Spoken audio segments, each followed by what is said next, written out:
teman-teman Youth GG Kanan, senang sekali kalau pada hari ini hari Jumat kita bisa sama-sama kembali, kita mau satu bareng yuk.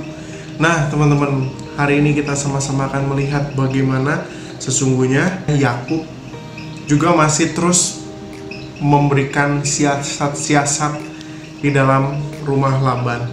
Sehingga pada akhirnya pada pasal ke-31 di situ dikatakan Yakub lari meninggalkan Laban. Tapi bukan hanya Yakub lari meninggalkan Laban, Laban juga mengejar Yakub. Dan kemudian dalam perikop yang kita akan pelajari bahwa Yakub dan Laban akhirnya bertemu dan membuat perjanjian. Dan dalam bagian ini mari kita sama-sama belajar. Mari kita menyelesaikan masalah dengan Tuhanlah sebagai pihak tengah di antara kita. Itulah sebabnya mari kita sama-sama buka Alkitab kita dari Kejadian pasal yang ke-31. Kejadian pasal yang ke-31, mari kita memperhatikan ayat yang ke-43 sampai ayat yang ke-55. Demikianlah bunyi firman Tuhan. Lalu Laban menjawab Yakub, perempuan-perempuan ini anakku dan anak-anak lelaki ini cucuku dan ternak ini ternakku. Bahkan segala yang kau lihat di sini adalah milikku. Jadi apakah yang dapat kuperbuat sekarang kepada anak-anakku ini atau kepada anak-anak yang dilahirkan mereka? Maka sekarang marilah kita mengikat perjanjian, aku dan engkau, supaya itu menjadi kesaksian antara aku dan engkau. Kemudian Yakub mengambil sebuah batu dan didirikannya menjadi tugu. Selanjutnya berkatalah Yakub kepada sanak saudaranya, kumpulkanlah batu. Maka mereka mengambil batu dan membuat timbunan. Lalu makanlah mereka di sana di dekat timbunan itu. Laban menamai timbunan batu itu Yegar Sahaduta, tetapi Yakub menamainya Galet.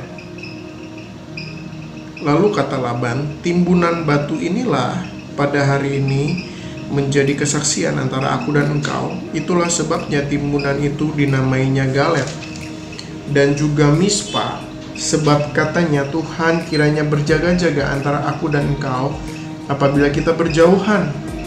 Jika engkau mengaibkan anak-anakku dan jika engkau mengambil istri lain di samping anak-anakku itu, ingatlah, walau tidak ada orang dekat kita, Allah juga yang menjadi saksi antara aku dan engkau. Selanjutnya kata Laban kepada Yakub, inilah timbunan batu dan inilah tugu yang kudirikan antara aku dan engkau.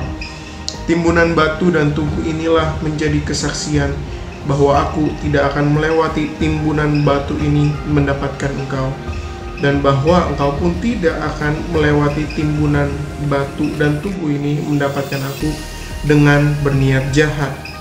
Allah Abraham dan Allah Nahor, Allah ayah mereka, kiranya menjadi hakim antara kita. Lalu Yakub bersumpah demi yang disegani oleh Ishak ayahnya.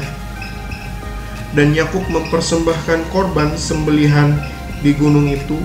Ia mengundang makan sanak saudaranya, lalu mereka makan serta bermalam di gunung itu. Keesokan harinya, pagi-pagi Laban mencium cucu-cucunya dan anak-anaknya, serta memberkati mereka. Kemudian pulanglah Laban kembali ke tempat tinggalnya. Demikianlah firman Tuhan. Nah teman-teman, apa yang dicatat di dalam bagian ini sesungguhnya ingin menggambarkan kepada kita satu ending bagaimana sesungguhnya Yakub setelah berkejar-kejaran dengan Laban, setelah kabur dengan Laban, bagaimana sesungguhnya mereka bertemu dan mereka berdamai. Tapi teman-teman, yang menjadi poin menarik dalam berdamainya mereka ini mendirikan sebuah tugu dan menamai tugu itu sebagai Galet, atau juga dinamai sebagai Mispa, atau juga dinamai sebagai Yegar Sahaduta. Tapi teman-teman, apa yang menjadi nama dari tugu itu menggambarkan kepada kita satu makna bahwa Tuhanlah yang menjadi hakim, yang menjadi penengah di dalam konflik mereka. Dan itulah sebabnya teman-teman, ketika Tuhan masuk di dalam satu konflik yang ada, bukankah sesungguhnya itu adalah masuknya harapan bahwa konflik itu akan selesai.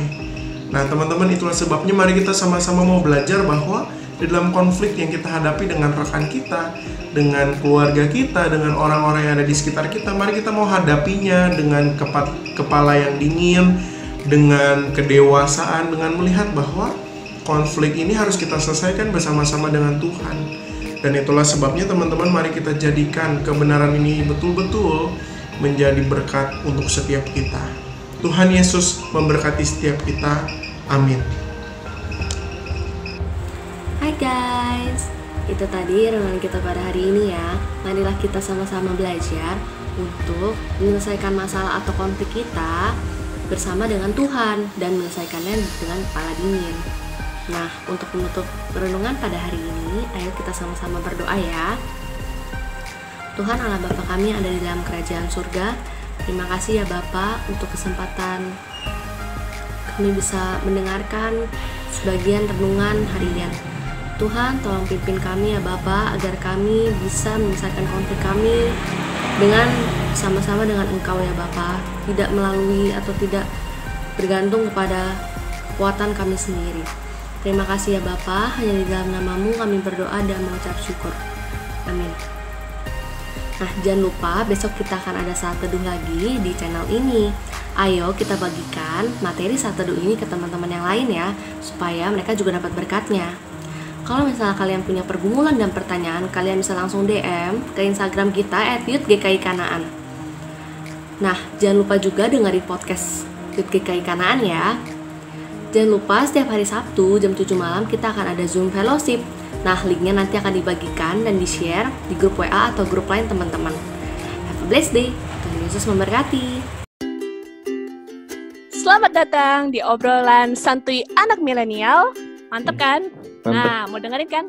Tema kita hari ini tentang Q&A Faith Series. Wih, kece banget. Terlalu rohani-rohani banget nih di dunia yang kayaknya udah enak ini. Gimana ya, berasanya tuh gak bisa enjoy life loh kok. Bintang Y itu. ANJAYY. Oh. Ekspresif sekali Cihit. Ya, jadi kalau misalkan dunia mau mengisi kita dengan nilai-nilainya mereka, kenapa kita nggak mau mengisi balik dunia dengan nilai-nilainya kita? Yang adalah nilai-nilai kerajaan Allah. Tuhan menaruh kita di tengah-tengah dunia yang tidak mengenal Tuhan bukan berarti supaya kita jadi ikut-ikutan sama mereka.